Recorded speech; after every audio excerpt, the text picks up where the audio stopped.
This is Germany catastrophic gas problem. More than 7 months now since the Russian army first invaded Ukraine and unleashed the biggest war seen in Europe since 1945. China. Suffice to say, the war hasn't exactly been going in the Russians' favor. The United States estimates that the Russians have currently suffered around 80,000 casualties since the invasion first began, more in just 7 months of fighting than the Soviets suffered throughout nearly a decade of war in Afghanistan across the 1980s. In September, a Ukrainian counteroffensive reclaimed around 6,000 square kilometers of occupied land in a matter of days, an area roughly equivalent to the state of Palestine in size. Over the 7 months since this war began, the world has changed forever in nearly countless ways. But few places outside of Ukraine and Russia have been affected by the war's direct consequences as severely and as negatively as Germany. This is because before the war began back in February of 2022, Germany found itself in a position where it was critically over-dependent on Russia for their imports of oil and especially of natural gas,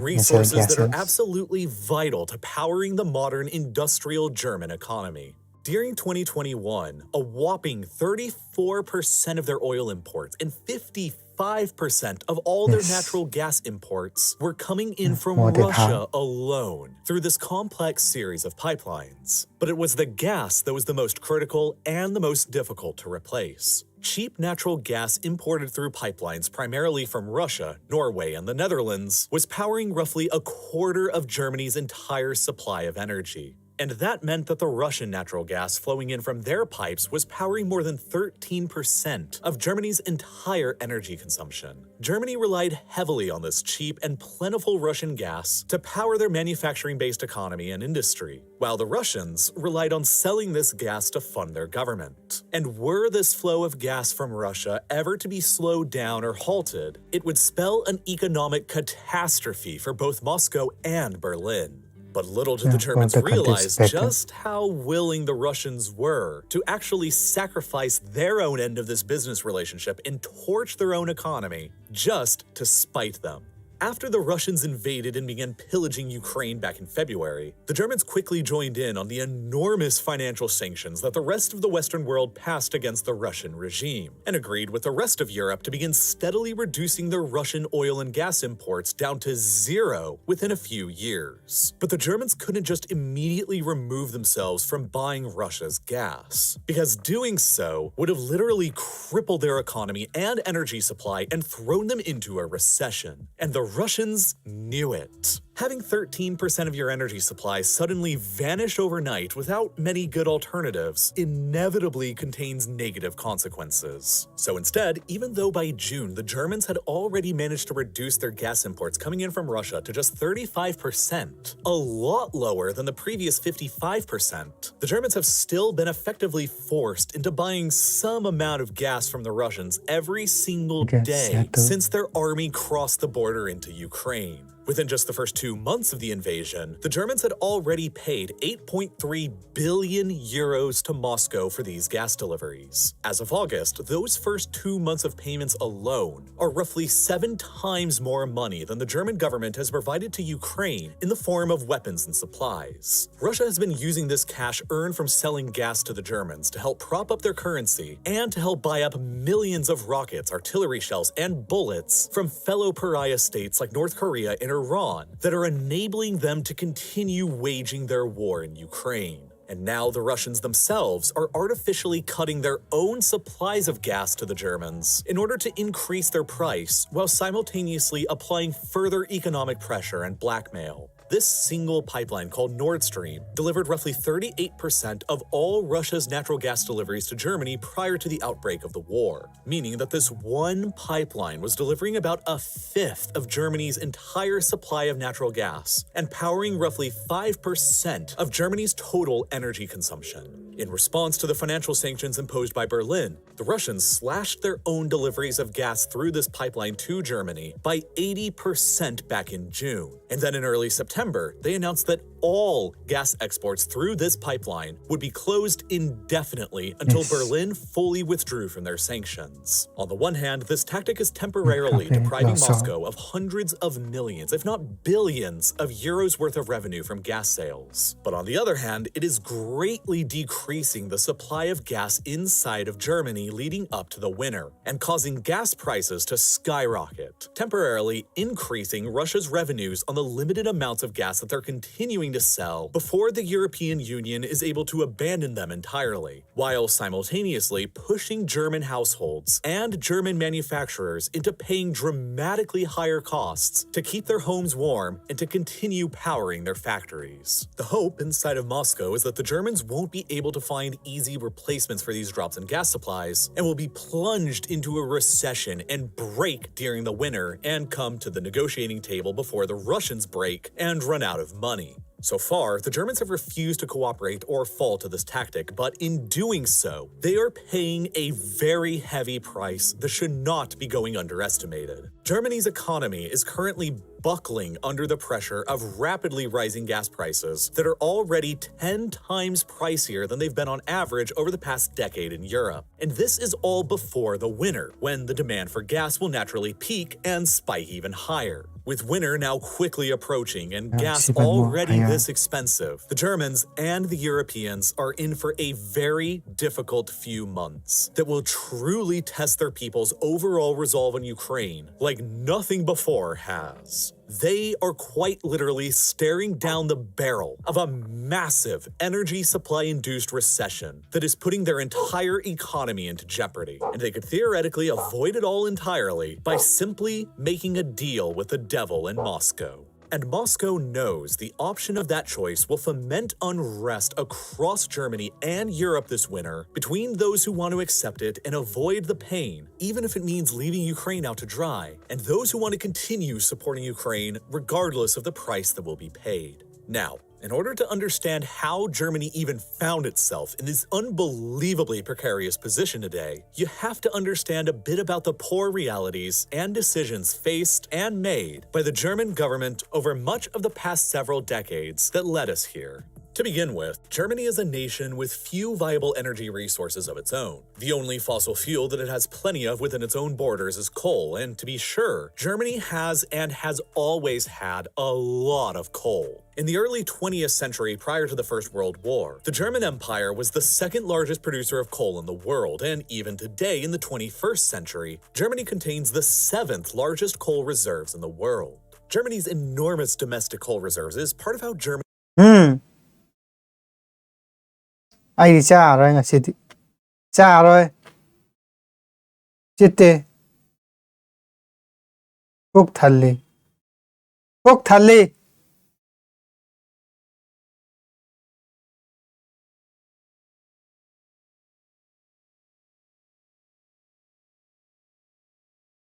was able to so rapidly industrialize across the late 19th century. And even today, coal still remains the #1 largest source of German electricity at around 30% of the total as of 2021. And since 3/4 of Germany's coal consumption is still mined domestically within the borders of Germany itself, German coal powers roughly 22% of German electricity. Coal has always been a stable resource that Germany can rely upon without getting involved in complicated trade relationships with the outside world. But the 21st century has not been kind to coal, and for good reason. Coal is among the dirtiest of fuel sources and produces a lot of the CO2 emissions that are warming the planet and contributing to climate change. As a result, the German government came to an agreement 3 years ago, back in 2019, to gradually shut down all 84 coal plants remaining in operation at that time by 2038 and abandon coal as an energy resource completely by then,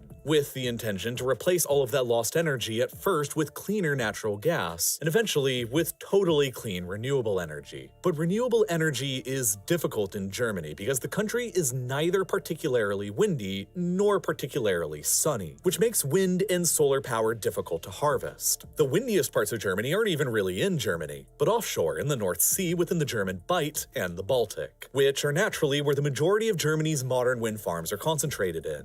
Wind, primarily from these offshore farms, makes up around 10% of Germany's total energy supply as of today, and it's a solid source of renewable power for the nation. But it cannot easily replace fossil fuels in their entirety, and neither can solar. Europe in general outside of the Iberian Peninsula isn't a very sunny continent, and Germany in particular isn't a very sunny country, and so solar cannot possibly have a very strong impact on the German energy supply unless it is harvested from elsewhere where it's sunnier and imported, or until solar technology improves and becomes more efficient. As a result, solar still only accounts for around 4% of Germany's total energy supply, and other renewable sources like hydro are even less. In total, non-nuclear renewables still only make up around 20% of Germany's entire energy consumption profile.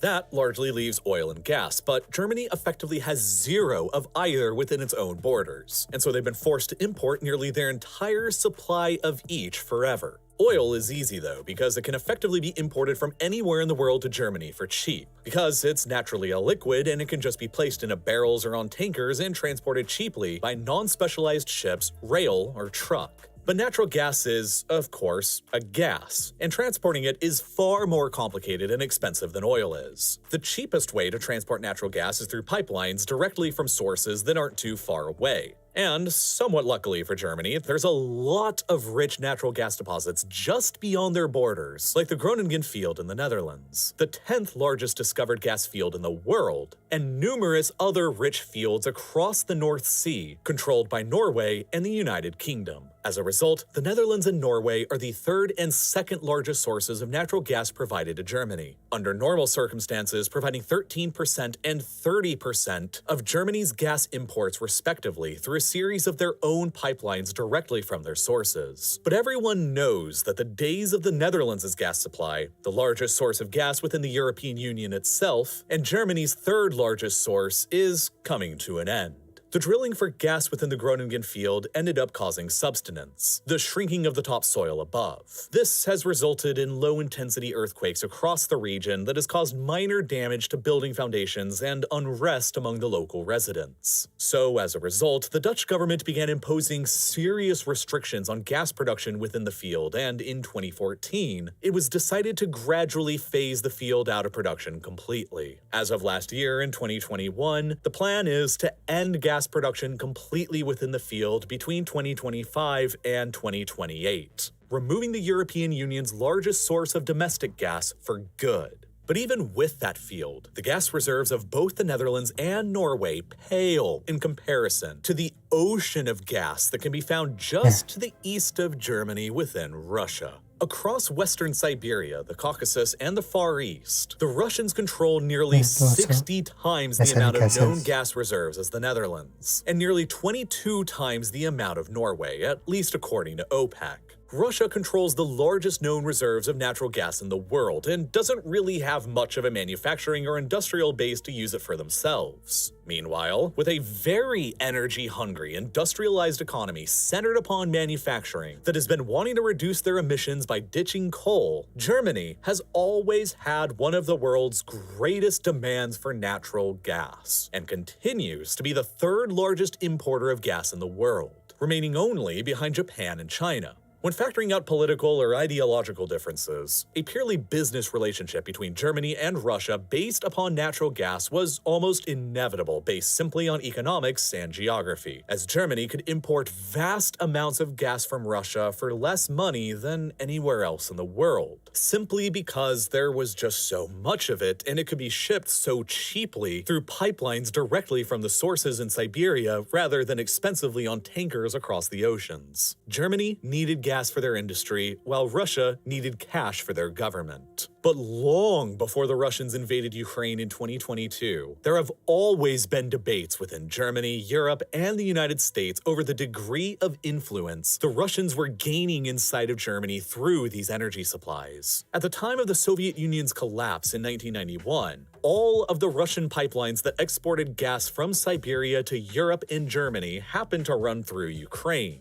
When these pipelines had been built throughout the Soviet era, Ukraine and Russia were both part of the same country, and so their route to the German market mattered very little. But now that Ukraine was suddenly an independent nation, Ukraine controlled all the routes for the gas between Germany and Russia, and so the Russians began seeking to circumvent them. The first new pipeline that did this was Yamal Europe, constructed through the 1990s and early 2000s that routed directly from the gas fields in western Siberia through Belarus and Poland towards Germany, and completely bypassed Ukraine. In the following years, the Russians also constructed Blue Stream and Turk Stream beneath the Black Sea directly to Turkey. But all of these projects paled in comparison to what was about to come next. Gerhard Schroeder was the second chancellor to serve a unified Germany following the end of the Cold War. During his time in office, he was a very strong advocate for a new kind of natural gas pipeline coming from Russia that would transport gas directly from the fields in Siberia to Germany without any third-party transit states involved like every previous pipeline before then had. This new direct pipeline was being called Nord Stream, and it would run for more than 700 miles beneath the Baltic Sea, directly connecting the Russian port of Vyborg with the German port of Lublin. And it was capable of dramatically increasing Russia's gas supply to Germany. In 2005, within days of being voted out of office by the German electorate, Schroeder hastily signed the deal with Russia that put the Nord Stream pipeline into motion. A new company within Germany would be established to oversee the pipeline's construction, Nord Stream AG, with the Russian state-owned gas company Gazprom being the majority shareholder. Shortly after stepping down as Germany's chancellor and after signing the deal, Schroeder accepted Gazprom's offer to become the head of Nord Stream AG's shareholder committee. More than a decade after that, in 2017, Schroeder would subsequently be nominated to serve as the independent director of the board for the Russian state-owned oil company Rosneft. And then in 2022, he was nominated to the board of directors of Gazprom itself, the Russian state-owned natural gas company. It has been estimated that Schroeder has been earning approximately $1 million a year in compensation from Russia for his positions within all these state-owned oil and gas companies. At any rate, Nord Stream's construction continued on after Schroeder left office under the Merkel administration. Once it was finished in 2011, the $10 billion Nord Stream pipeline alone began supplying Germany with 20% of their entire natural gas supply directly from Russia. Its completion was celebrated by Merkel during a ceremony in which she said the following. With this project, we show, also in the presence of so many representatives from European countries, that we feel sure of a secure and resilient partnership with Russia in the future. And I believe that this project is a perfect example of this. At that very same ceremony, the then president of Russia, Dmitry Medvedev, had comments to make of his own as well. Something we've been waiting for a long time. The operational commencement of the first stage of the Nord Stream pipeline, opening a new chapter in the partnership of Russia with the European Union. At around the same time as Nord Stream was finishing construction and supplying Germany with a huge supply of gas, there were two other titanic shifts taking place within Germany's overall energy doctrine. The first was Germany's so-called Energiewende, or energy transformation, that involved Germany's push towards more renewable energy sources and decarbonization. Enormous subsidies were being given out by the government to solar and wind manufacturers, and ambitious targets were being set to slice emissions by 65% by 2030 when compared to 1990 levels, followed by an 88% reduction by 2040 and a completely net zero emissions-free economy by 2045. These goals necessitated the reduction in the use of coal and oil, and the temporary shift towards natural gas, which, while still releasing emissions, are 50 to 60% less than coal and about 30% less than oil. It was determined at the time that Russia was a trustworthy and reliable partner to supply the majority of this gas to keep Germany's economy running smoothly before a complete transition towards renewables could be made at some point in the future. By 2019, roughly a third of Germany's electricity was coming from non-nuclear renewable resources, but they were still only supplying less than a fifth of Germany's overall energy consumption profile. But around the same time as these changes were happening in the renewable sector, disaster struck on the other side of the world in 2011. The most powerful earthquake ever measured in Japanese history struck off of the east coast of Honshu and generated a biblical tsunami that impacted the Fukushima nuclear power plant and sent it into a meltdown, causing the worst nuclear accident the world had seen since the Chernobyl disaster in Ukraine back in 1986. The shock induced from the Fukushima accident gave fresh air to the large anti-nuclear movement within Germany, and Merkel's government was quick to react. Despite the fact that nuclear energy had been Germany's largest source of emissions-free power and generated nearly a third of Germany's total electricity all on its own at that point, the Merkel government announced that nuclear power would be completely phased out across Germany over the next decade, with the final reactors planned to go offline in 2022. With the resulting drop in power from nuclear and the push towards renewables and cleaner emissions from the Energiewende, the Germans were left with little other choice than to import further amounts of cleaner natural gas from their partners abroad, like Russia, to make up the difference in power. In just a decade between 2011 and 2021, nuclear power's share of electricity in Germany had fallen from a third to just 13%, generated by just 6 remaining plants. 3 of those plants were shut down at the end of 2021, mere months before the Russian invasion of Ukraine, while the final 3 were scheduled to go offline by the end of 2022. Just a month ago, at the beginning of September, the German government announced that it will keep 2 of those final 3 nuclear plants running just a little bit longer into 2023 to help the country cope with the current crisis induced by Russia. But much of the damage had already been done. And around the same time, beginning in 2014, the Netherlands were announcing their eventual closure of their massive Groningen gas field. Germany was being left with fewer and fewer choices for where to get their energy and their gas from. And, much to the delight of Moscow, they continued turning towards the Russians for ever more gas since they were simply the cheapest provider. That is why 4 years later, after the completion of Nord Stream, Germany and Russia began jointly surveying and mapping out a proposal for a second one, Nord Stream 2, which would effectively double Russia's direct gas exports to Germany from Vyborg to Le Mans, and even further circumvent Ukraine. But this time, they faced a lot more resistance and pushback than they saw with the original Nord Stream, primarily because of what had all happened in the 4 years between 2011 and 2015. The Russians had invaded parts of Ukraine, seized and annexed the Crimean Peninsula in complete disregard for international law, started a war in the Donbass region of Ukraine by supporting pro-Russian separatists, and contributed to the shooting down of a civilian airliner over Ukraine that murdered more than 200 European Union citizens. Russia had become a much more glaring and obvious threat to European security, and many Europeans were beginning to fear that their over-reliance on Russian energy was a major liability. Until 2014, the Lithuanians had also been almost completely dependent upon Russia for their natural gas supplies, but in that year, they finished construction on a liquefied natural gas, or LNG, importing facility that they rather on the nose called Independence, enabling them to import LNG from ships coming from any exporting country in the world. The next year, in 2015, Poland constructed an even larger LNG importing facility as well to further diversify their gas supplies away from the Russians. But conversely, the Germans doubled down on their gas imports from Russia by aggressively pushing ahead for Nord Stream 2 and refusing to construct even a single LNG importing terminal. The reason why, again, was simply because Russian gas shipped directly through Russian pipelines was always going to be cheaper for German businesses than LNG. That didn't stop notable criticism of Nord Stream 2 from within the European Union outside of Germany, especially from the Baltic states and Poland, who felt the most vulnerable to Russia, alongside individual critics like Donald Tusk, the then president of the European Union Council, and Maro Sefcovic, the then European Union vice president. Nonetheless, the German government itself felt confident that Nord Stream 2 did not pose any geopolitical risk to Europe, as evidenced in this clip with the then German defense minister and current president of the European Commission, Ursula von der Leyen, in July of 2018.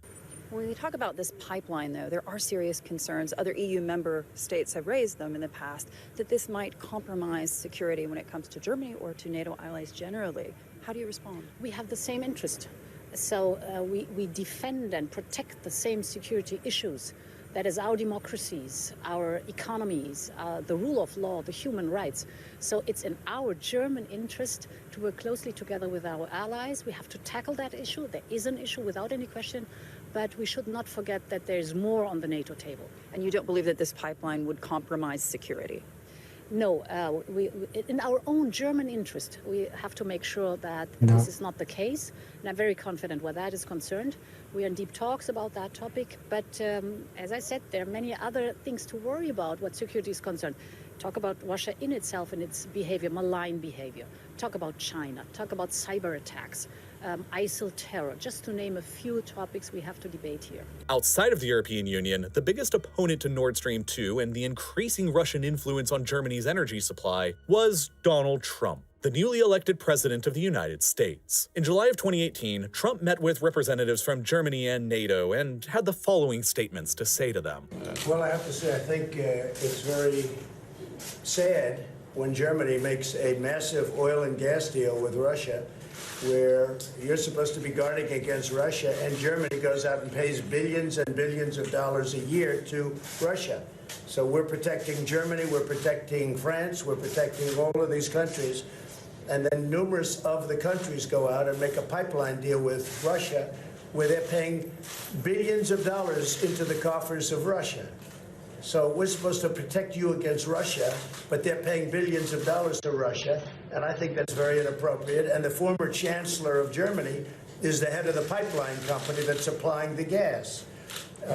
Ultimately, Germany will have almost 70% of their country controlled by Russia with natural gas. So you tell me, is that appropriate? I mean, I've been complaining about this from the time I got in. It should have never been allowed to have happened.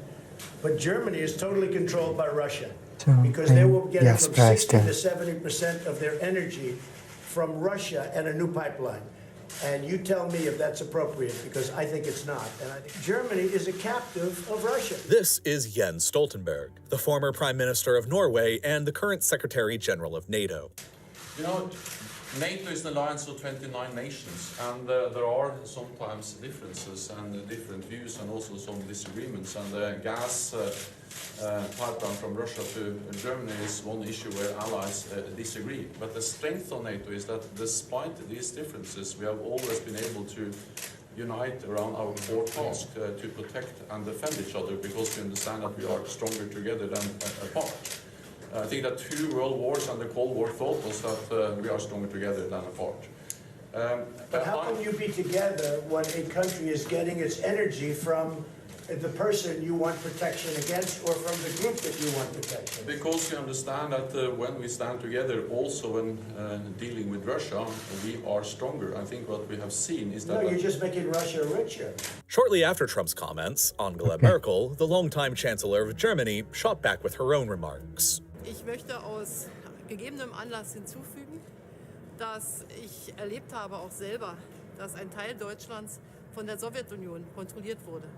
Und ich bin sehr froh, dass wir heute in Freiheit vereint sind als die Bundesrepublik Deutschland und dass wir deshalb auch sagen können, dass wir unsere eigenständige Politik machen können und eigenständige Entscheidungen fällen können. Und das ist sehr gut, gerade für die Menschen in den neuen. A little more than a year after all these comments were made, in December of 2019, the $11 billion Nord Stream 2 pipeline was only weeks away from being completely finished and certified and ready to double Germany's direct imports of gas coming in from Russia. Then, on December 17th, the Trump administration slapped a series of sanctions on it in an attempt to prevent its completion. Though the pipeline ended up being completed anyway, the Germans themselves ended up delaying its certification required to begin use. And by early 2022, as Russian troops began massing on the border with Ukraine, Germany announced that they would scrap Nord Stream 2 entirely were Ukraine's sovereignty to be violated. This was largely the situation that Germany and Europe found itself in on the eve of the war back in February.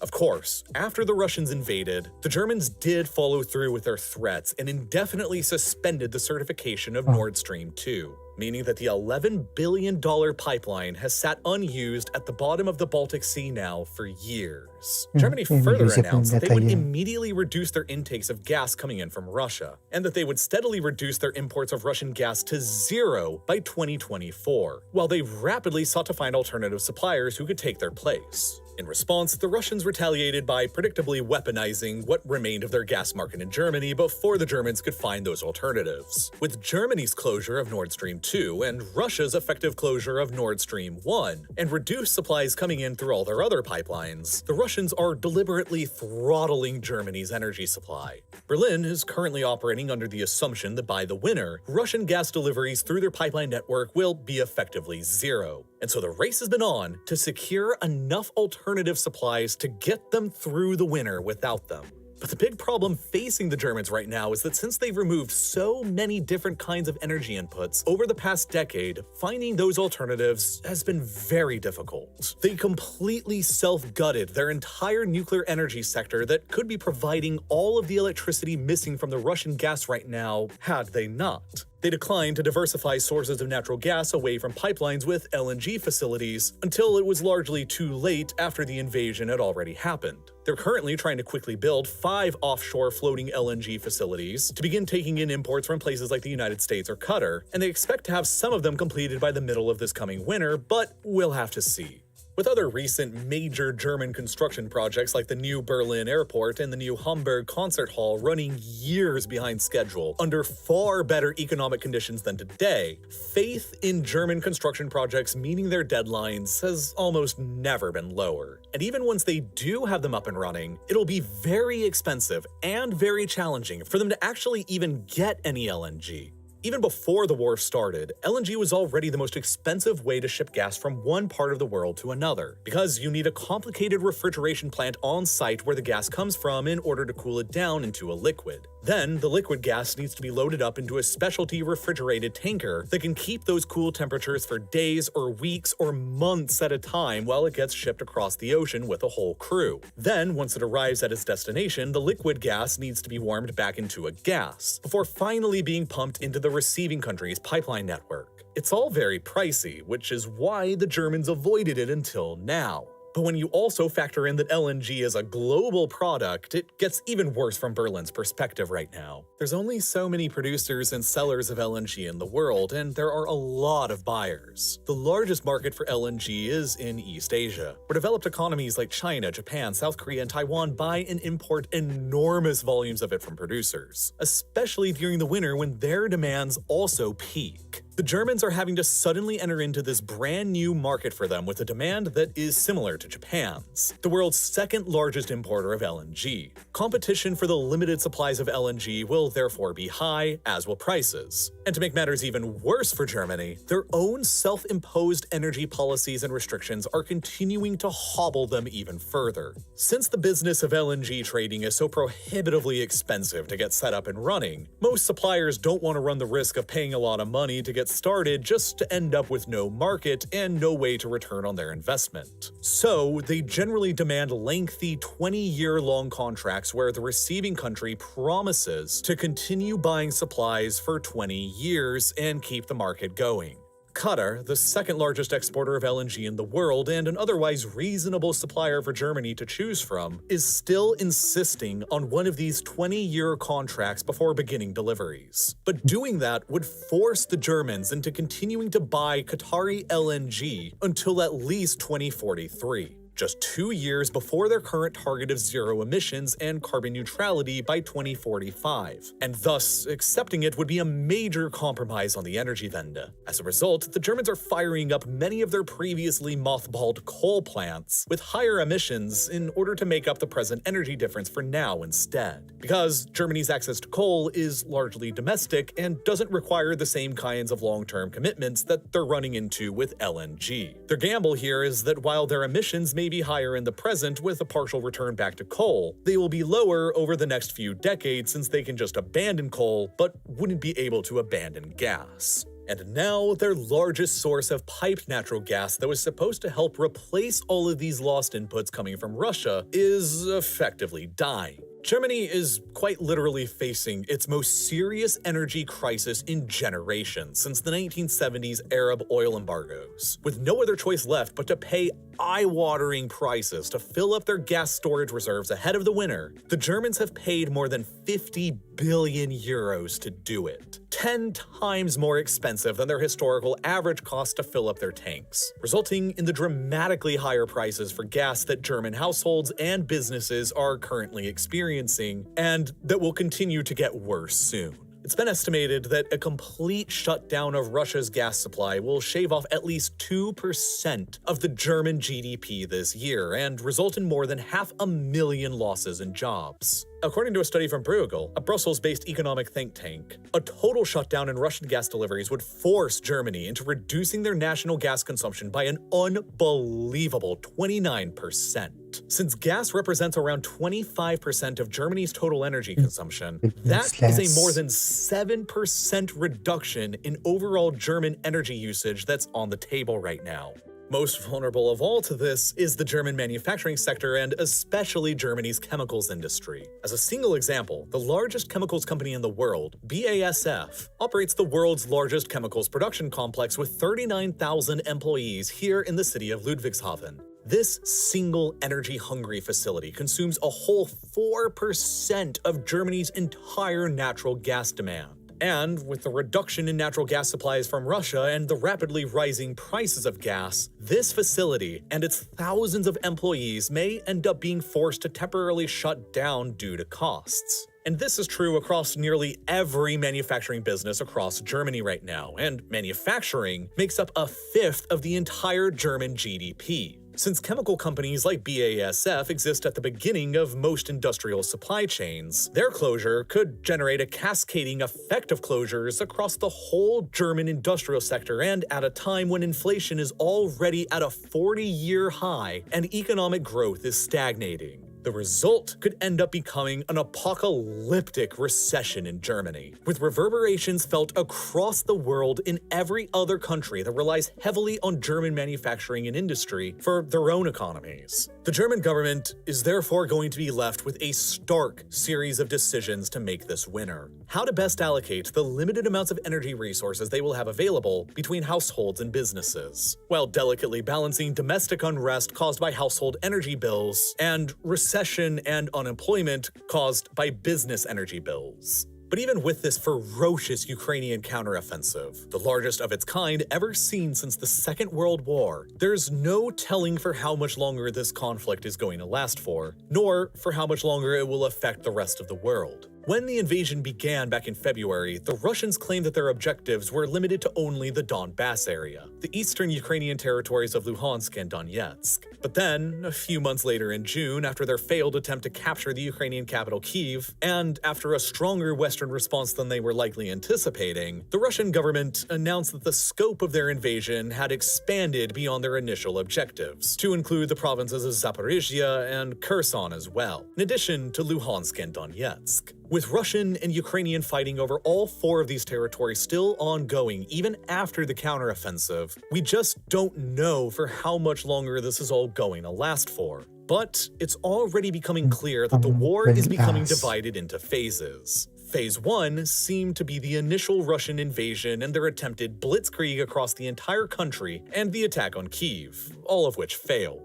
Phase 2 appears to be the subsequent Russian effort to refocus their attacks on the Donbass area and stabilize their lines of occupation, while Phase 3 is what's currently underway as the Ukrainians are dramatically punching through the Russian defenses and reclaiming huge swaths of occupied territory. Seems like Germany gas price is skyrocketing, since they have to wait until 2040 for Qatar to open up a new line of pipeline for natural gases, and they to use less resources depending on natural gases. It's kind of complicated and below developed in the hospital.